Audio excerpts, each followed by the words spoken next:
What up, friends? Welcome to Play Dead. Fighting is About Fighting, episode 8. Super cool. If you've been watching the YouTube channel or listening on SoundCloud or on iTunes or anything, thank you for following along. If you're newer to the channel, because we gained like 4,500, almost 5,000 subscribers in the last 10 days, which is super cool. Thank you all. If you're newer, you might have come in watching some of our interviews, and then you've seen some of the fight analysis that me and Ramdeen do. Maybe you haven't seen Fighting is About Fighting. I just want to let you know now, in case this is not your thing, this is a document of the path and the journey. So like a vlog, where I'm trying to tell you some of the interesting stories that we've been on, the interesting paths that we've been on in the last while, and see if we can learn something from it. Mistakes and challenges and setbacks and that kind of thing are valuable to share, because then you don't have to maybe go through them. Or really neat things are cool to share because, sometimes you learn a lot of cool stuff, and you're exposed to really neat ideas. So I hope to share those with you. And it's been a busy one. Those of you who share our podcasts and share, our YouTube segments, thank you so much. And we have a Patreon page, patreon.com/RobinBlack. I don't know when you're going to watch this. You could watch it at any time, but this Sunday morning, as of the time of recording this, there are fights. At this time, it's going to be Gustafsson and Teixeira, and I'm going to try to get together with everyone who's given and donated on the Patreon page to help us buy new equipment and pay our rent and those kinds of things. We're going to try to get everyone together all at the same time and watch fights together, kind of at my house via Skype or Zoom or something. So if you join any amount of money, we're going to do that for the next while, and we appreciate it. People have gone over and above to help us do this thing. And that kind of support really means a lot. But yeah, if you just came in, you might have seen me hanging out with Jorge Masvidal, or chatting with some of the best coaches in the game, or me and Ramdeen analyzing some fights. I'm going to tell you some stories about Dallas. It was amazing. And I was just in Korea, analyzing and interviewing Choi and the Korean Zombie, and meeting with the people at Monster Zim, which is just this brilliant company in Korea that I'm working with. I'm going to tell you those stories. I got something big to tell you about, at least big for me, something very exciting for me that's a step in the journey. I'll tell you about that after too.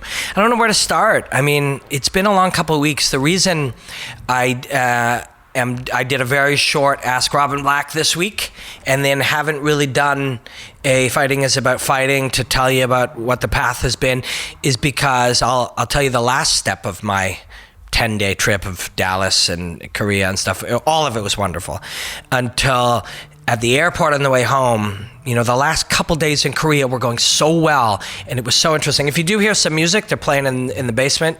It's pretty badass. Hope, I don't know if it's getting through. If it is, I hope you're enjoying it. But Korea was fantastic. I learned so much, and it was such an amazing experience. So the last couple days, I was just kind of hanging on. I had an infection above my tooth, a root canal from like the 90s, early 90s, I think. And it became really inflamed. So the last few days of the trip, I just kind of like finished the day, drank a few beers to try to go to sleep, maybe kill the pain. Didn't really focus on it too much, focused on the work and the travel and the learning and stuff. But when I got to the airport for the ride home at about 6 a.m. on the Saturday morning, it was fully swollen, incredibly painful. And I knew in my mind I had 13 hours on a plane, 2 or 3 hours at the airport and 13 hours on the plane. And my heart rate was up, and I was sweating, and it was like it was terrible. So I was looking around for something to take, anything, Tylenol. And, there was a place you could buy alcohol. There was a place you could buy food. There was a place where you could buy magazines and stuff. In North American airport, you could buy basic Advil and Tylenol there. You couldn't. So I went up to people, and I was, there's a lot of people who speak English, and they're very kind to polite foreigners like me. But they didn't understand what I was saying, so I finally went like,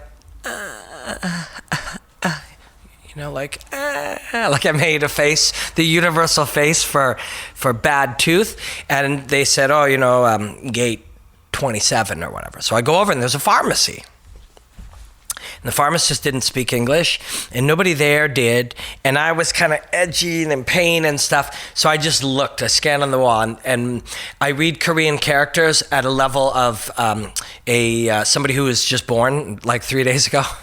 Like at the level of you were a 6-day-old child, so it's like you can't even see. So I'm looking at them, and I find this one thing on there, and it's got a picture of a tooth with a lightning bolt in it. And I'm like, just give me one of them. And I took 2 or 3 off the top, and I gave myself one about every 2 or 3 hours. And it helped a little, and I got through it. I went to emergency. And it's been a week of very strong antibiotics, and then now I have to get it all redone. But the big test for me, so I'm always trying to take something away from it. I'm always trying to learn something valuable. And in this case, my job and my world, Mark and I have a YouTube and a media channel that we're working, and I travel for work now. I'm doing way more commentary. My life has changed dramatically in the last couple months, and so you look for your weaknesses. And one of my weaknesses, I realized I was traveling to Korea, I was traveling to Russia, I was taking 5-hour flights like commonly to America. I am in discussions to commentate BAMA over in the UK, which would be very exciting also. And so traveling long distances is going to be a big thing. And I found that I didn't do it well because I'd get to the airport and I'm like, okay, now I got to go through customs, and then I got 2 hours here, and then we got to get on the plane, that'll be a half hour, and then it will be a half hour on the thing, and then it's an 8-hour flight, and then I change. And I was thinking about the future and how far off it was, and I was stressing over getting there. And so on these last couple of flights, you do some meditation and you try to be present. And it's something you can really develop. It's super valuable in your life, is presence in the moment. And not thinking about some mistake you made in the past or thinking about where you're going to be in the future, just being present. And it's been very helpful. It helped a lot. Meditation does a lot for you, and that is a big one. Not being so concerned with when you're going to get there. You're there. This is where you are. It's great. You're flying, you can think of these things. You're flying over an ocean, being flown by people who have dedicated their lives to learning to fly this plane. Other thousands of people built the plane, optimized it, mined the oil. The people on there have trained to serve you food that was made by all these other people. Like, you're just being treated so incredibly. And so why wouldn't you be present? There's all these other interesting people all over the plane that are going somewhere neat, that have cool stories if you take the time to meet them. I mean, presence is where you are. And so it was something I was really dedicating myself to. But man, does that get tested when you have a screaming infection in your mouth. But at the same time, that's a valuable test because you're there for 13 hours. And you know what's going to make it worse? Thinking about the fact that it's still 12 hours and 59 minutes. And then you know what's going to make it even worse is like looking at the clock again and going, oh my God, I still got 12 hours and 50 minutes. I'm in so much pain. You have to be present. And if you can be present here, this is where I'm going to be. So I might as well be here. It can help. But so I got back and I've dealt with that. It's going to be a whole bunch of stuff on this one tooth, but that's part of it. These are parts of your life, you know. Sorry to take so much time up to tell you I had an infected tooth, but you're always trying to learn something. And it was the tail end of a brilliant 10 days. And although I had to lay on the couch for a couple days, it didn't sour me in any way on this incredible trip. So I'll backtrack to Dallas and I'll tell you a couple of stories from there. So first, a key to Dallas was we had a partnership with a company called Fierce Supply that we discussed if they could partner up with us, we could help do some different promotion and mention their website and encourage you to check it out. And they make great stuff and we like them. And, you know, have you understand that they're part of our community. and bring that in. And so they helped by getting Mark a plane ticket. I was going down to do work for UFC.com, which I really enjoy. And there's great people over there, and I learn a lot. But they brought Mark down. And so we knew we were going to interview, we were going to take game-bred Jorge Masvidal to the airport after his fight, win or lose with Damian Maia. That was kind of the anchor. And we were like, what are we going to do in the meantime? And the answer was, I believed that a lot of these fighters and coaches see me in a positive light because I've done positive work around their fighters and them and the sport. And that, I've made a lot of friends with these guys, and that they would spend some time and sit down with me and give me a different insight. I'm not trying to get a quote out of them. I'm not trying to get, a headline that will get clicks. I'm not motivated by getting them to say something that they will regret or say something that will create controversy or drama. That is not my view of the job. I was there to sit down and hang out. I'm not interviewing anybody. I am not a journalist. I have no interest in journalism or getting to the bottom of anything or making a big headline. I wanted to hang out with my friends and put it on the internet, on our YouTube channel. And so how are we going to do that? Well, we had some equipment. Mark brought down everything and double and triple checked everything and tested it and made some strategies, because you better get ready. You go into a scenario like this where you're going to try to accomplish something. You don't go down there and then try to figure it out.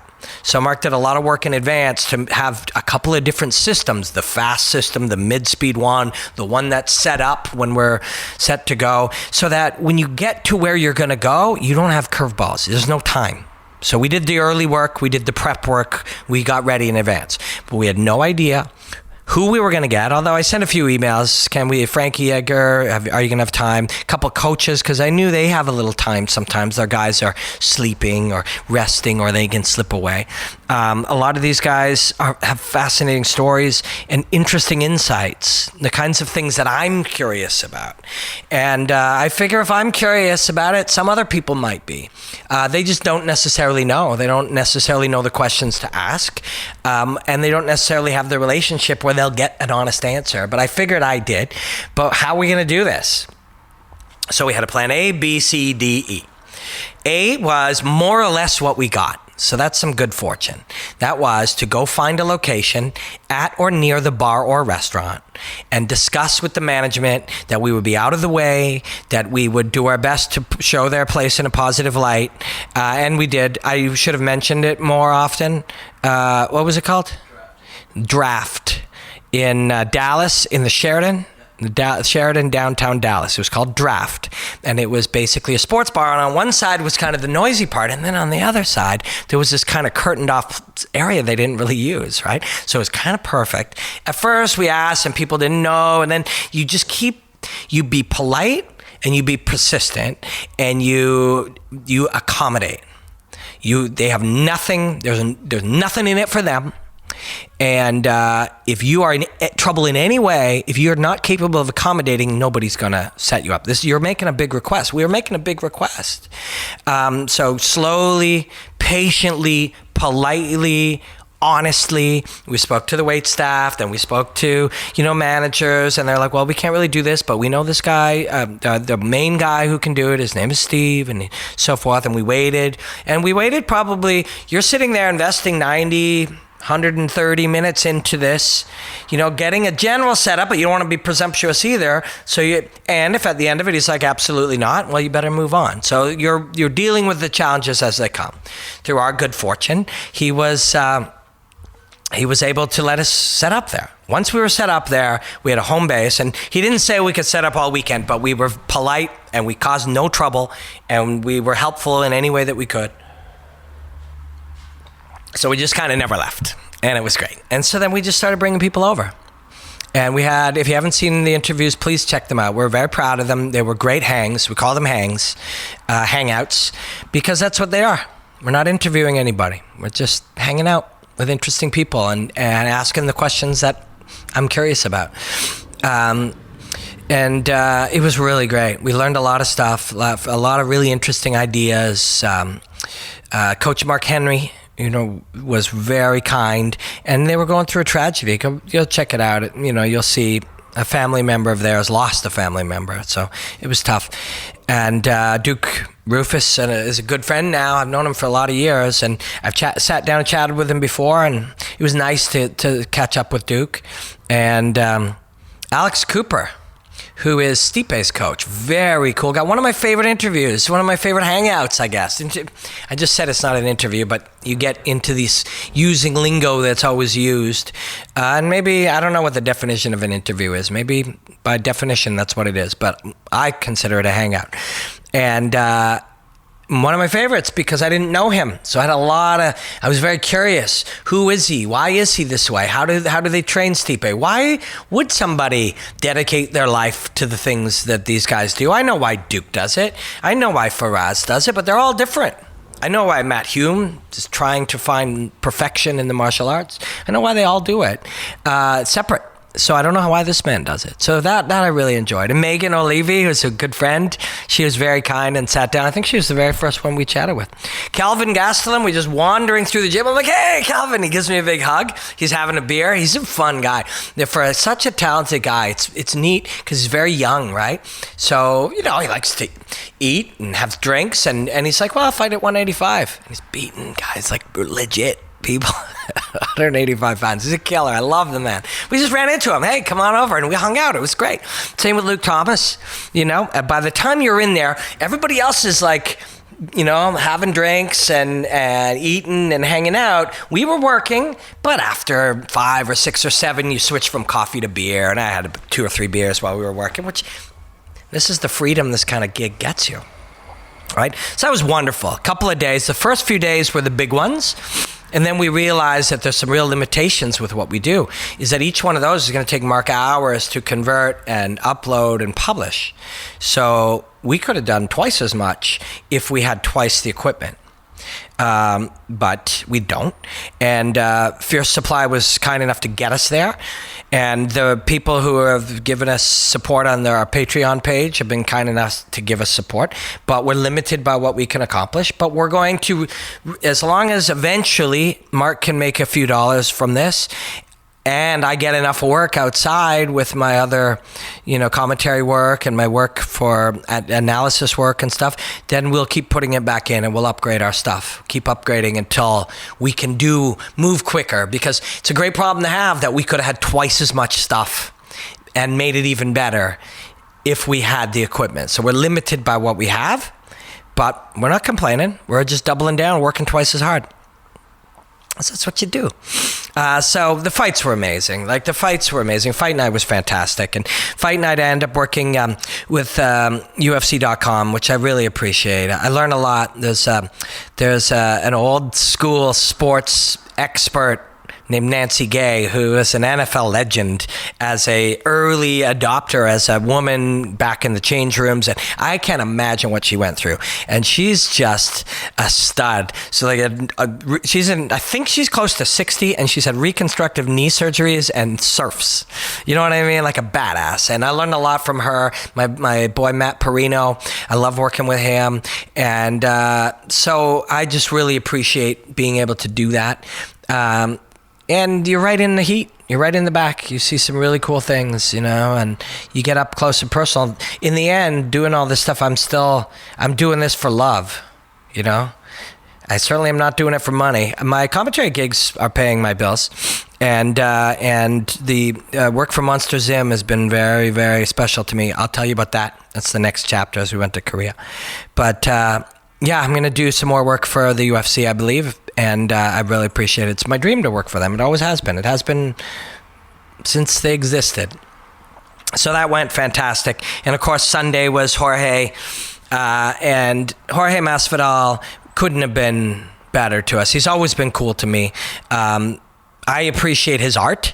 I appreciate who he is as a athlete and as a martial artist and as a man. And I've studied him, and I think he says he appreciates my work, and we're friends now. So I don't know much else to say about that one. If you haven't gone back and watch it, watch first the shuttle. We pick him up, and we were going to drive him to the airport, and he said, a day or two, like, I think once we even got there. Yeah, it was. He was like, hey, bro, I have some family. I don't know if I'm going to the airport or not, so, but we can do something else. Why don't we, take the ride and then go for brunch? I think it was his idea, in fact. And it was so great. He's such a cool guy, and he's such a great artist. He's such a great athlete, and he's such a great fighter. And go back and watch them. The one story, and it was a gift. And his guy, Abe, is his agent and friend and, business leader. Good guy, man. Real good guy. And go watch it. I just want to say it was a pleasure and a real privilege, and I learned a lot, and I enjoyed it personally very much. The one story I will tell you is that at the end, they were wrapping it up, and were a lot of thank yous and a lot of my appreciation is very genuine for something like this.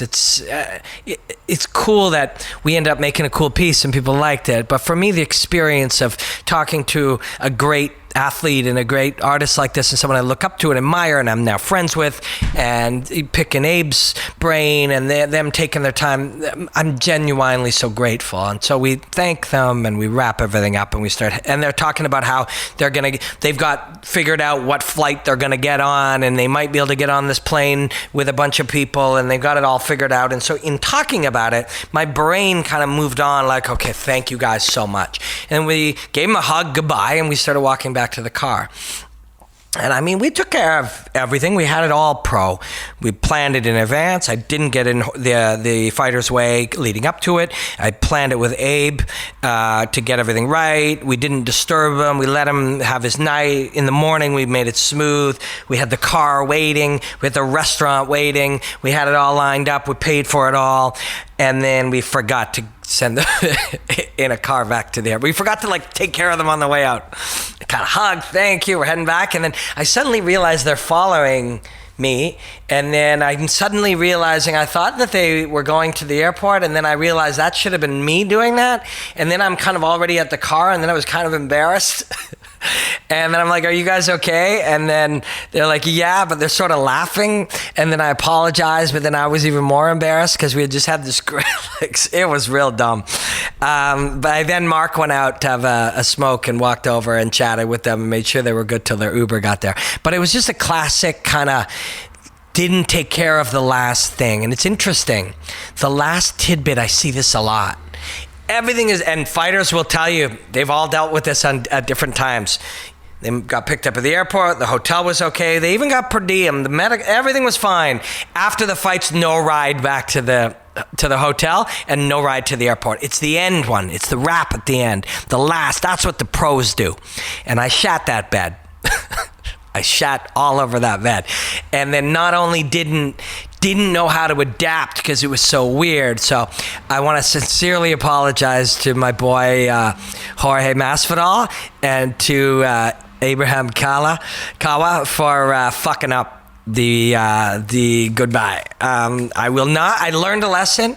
That is what we're doing here. We're trying to learn stuff, and I will never overlook the end again. I appreciate you guys helping me learn that lesson and being so cool. Abe said after they were just laughing about it, but it was a bit of a fuck up. I felt real bad when you get it all right, but then you just don't tie them up at the end, tie up the loose ends. So, but we learned from that. That day wrapped up tight. And we got Mark off to the airport. I got to the airport where I was going to kill 6 hours when I realized that also I had left my credit card at the restaurant. 6 hours I had to kill, and the reason I was going to the airport so early was because I couldn't get a late checkout, and I was flying at 7. So say goodbye to Mark, got back in a cab, and that one cost me $120, $60 each way. That hurt. Just for a mistake. So I made the best of it. I was back at the cool restaurant called, what was it called? The Anvil in Deep Ellum, Texas. And cheers to the Anvil. awesome brunch, and Deep Ellum is the cool area. Mark and I had one 4-hour night off after all our crazy work, or in between all our crazy work. So we zipped out there, drank tequila, and ate tacos, and just roamed the streets. It was really fun. But so I got back to the Anvil, but as much as I had 6 hours to kill, I wasn't going to go all rookie on this. You know, I had a change of flight, and then another 13-hour flight to Korea. So I wasn't going to go rookie. I set my timer, and I tried a different craft beer about every 90 minutes to 2 hours, and had one taco at each time. So you can't fill up, eat too much, drink too much, and then, start on a 18-hour journey, plus get back to the airport. So I played it cool, went back to the airport, San Francisco, couple hours to kill in San Francisco, and then flight to Seoul, Korea.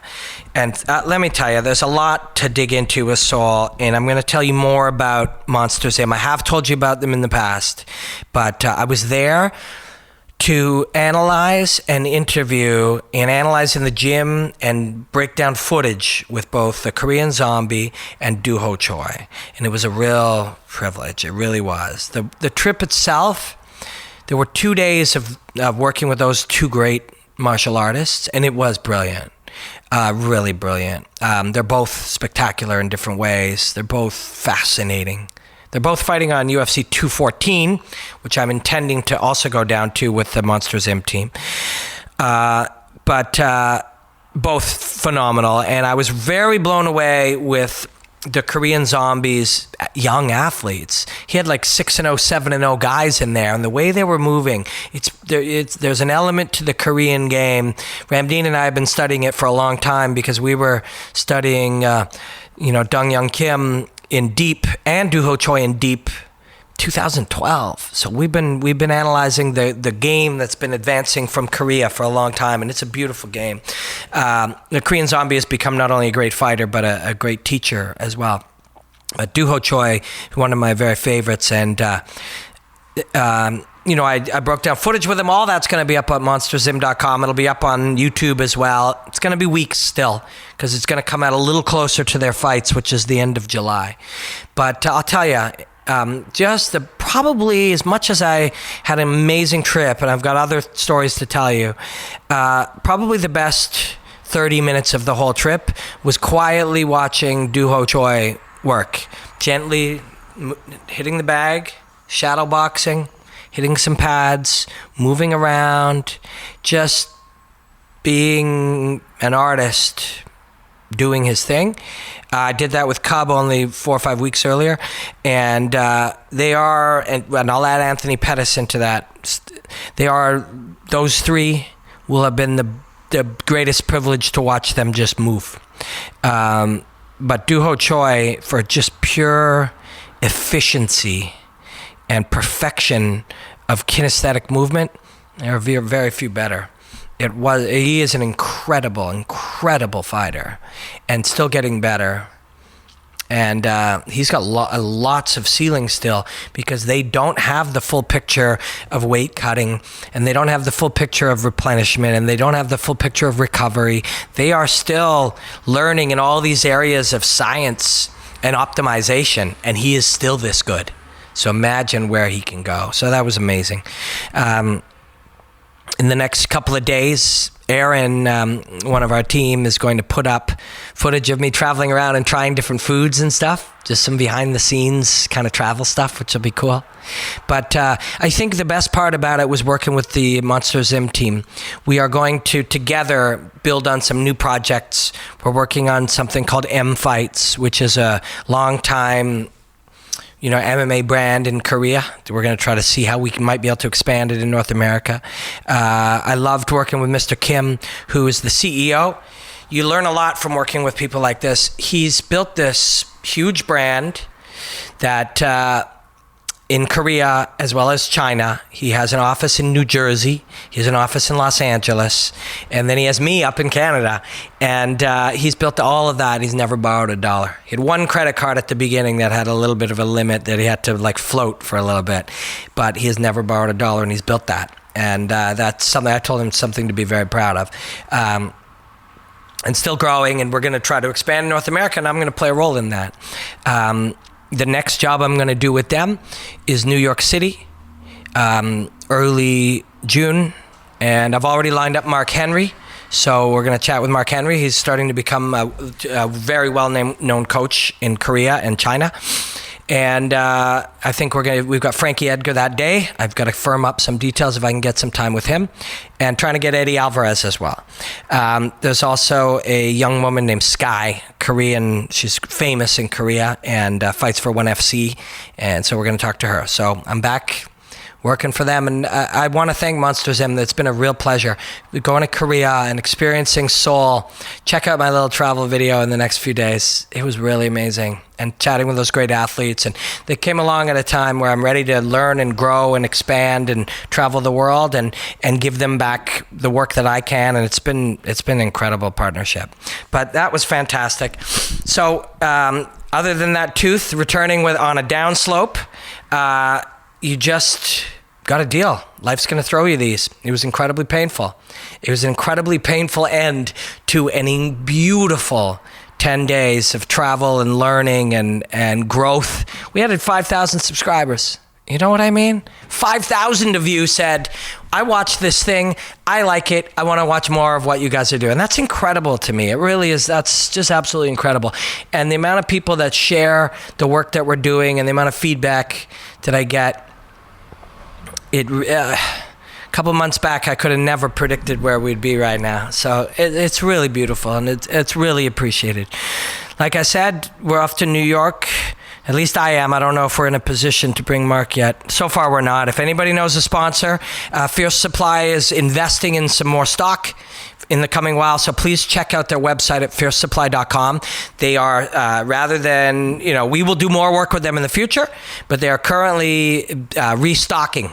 So they're ready, and they have a brand new women's line coming out, and the clothing is nice, the material is nice, it's high quality, and the people are great, and it's a great Canadian company. So we're happy that they're spending that money on growing their business. So I don't know if they'll be able to take us to New York, so we are available. If somebody sees some value in sponsoring us, Mark, to travel down to New York and possibly Los Angeles, let us know. We're game. If we like your stuff, we will happily partner with you. We got to like it, though. It's got to be something we know our audience will appreciate, too, and we can believe in.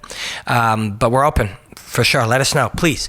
And one last thing I got to tell you is after New York, I am going to Los Angeles, where I will be. And I'm telling you this because I want to tell you about my process for the next 2 weeks getting ready for this. I will be auditioning. I have a audition for the color commentary role on Dana White's Tuesday Night Contender series. Obviously, I'm very excited. And I don't know what role Joe Rogan had to play in that, but I know he probably had some role. Dana, Craig, Zach, they're producers over there. I'm very thankful that they're going to audition me. The reason I'm telling you about this is because I'm really excited. This is my dream. This is the exact role for me. After 400 shows of commentary, most of it being at the level right below the UFC, at the level of people who, with a victory, break through to the UFC and have their dream achieved. At the same time, I can have mine achieved, helping them or commentating or sharing their path. That to me is unreal. But I'm telling you this because I'm going to try to fill you in on what the path is. I don't know how many days I'll be here, but I'm preparing by doing some performance coaching. I'm preparing by doing some mental coaching with David Mullins. Listen, I've done 400 commentary gigs, and I've done 10 years of the type of open and analysis. And Mark Hunt is an incredibly agile heavyweight, one of the best movers in the game. And the way that he sets up those walk-off knockouts is incredible. He's facing Derek Lewis. That kind of open, I've done tens of thousands of those. And nobody's more passionate about it than me. And nobody has more experience than me. And John Anik sent me a nice note saying nobody's got more talent than you. Thank you, John. I appreciate it. The fact of the matter is, though, an audition is its own unique event.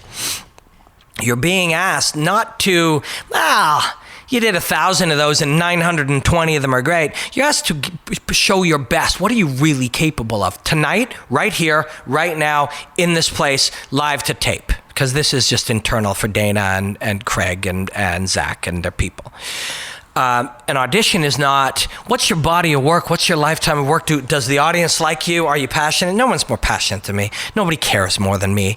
Nobody wants this more than me. Nobody trying out for this in any role has more experience than me. But I still have to go prove it. That's what's being asked of me, is to go prove it in the moment.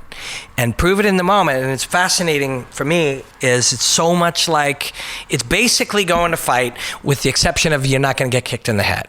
If I get kicked in the head at this audition, I must have done something horribly wrong. Like, I don't know what the fuck I'd have to do to get kicked in the head at this audition, but I'm pretty sure I am not going to sustain any physical injuries.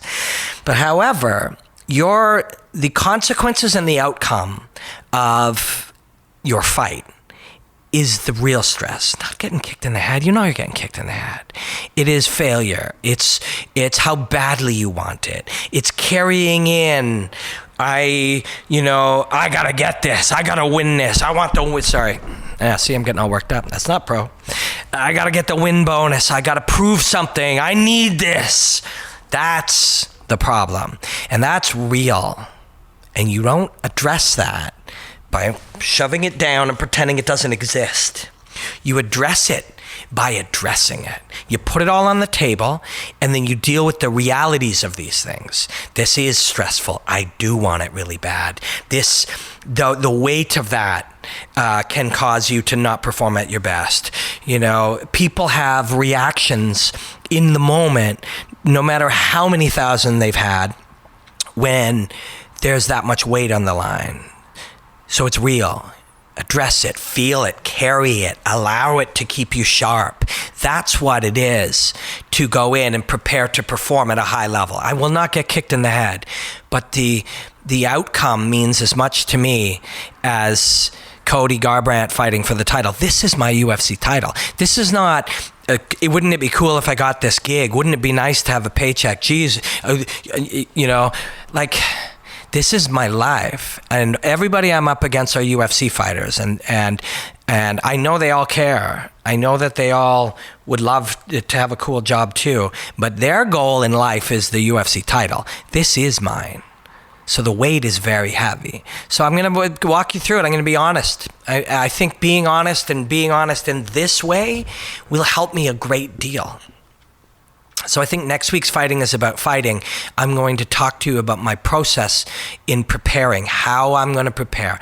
The truth is, I already have spoken to Mullins, and if we're lucky, we might be able to get him on and do a mentality of combat sports and focus it on performing and focus it on coming through in the important moment, because that's what I got to do, and I want to do it, and I want to bring my best. I want to go in there and be my best. I can't control if they're going to say, you've got this job. What I can control is be at my very, very best. And if I do that, I'm going into a role where I have 400 more shows than every other person. I want it more than every other person. It matters more to me than every other person.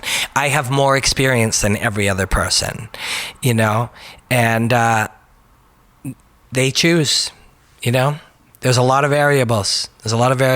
So, but if I'm at my best, that will give me the best chance to get this dream job that I really want.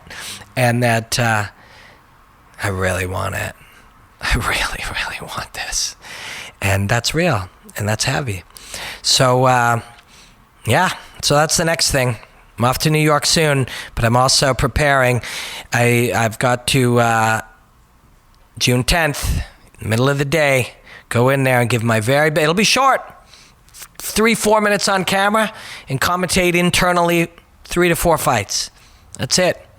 I've called 4,000 fights.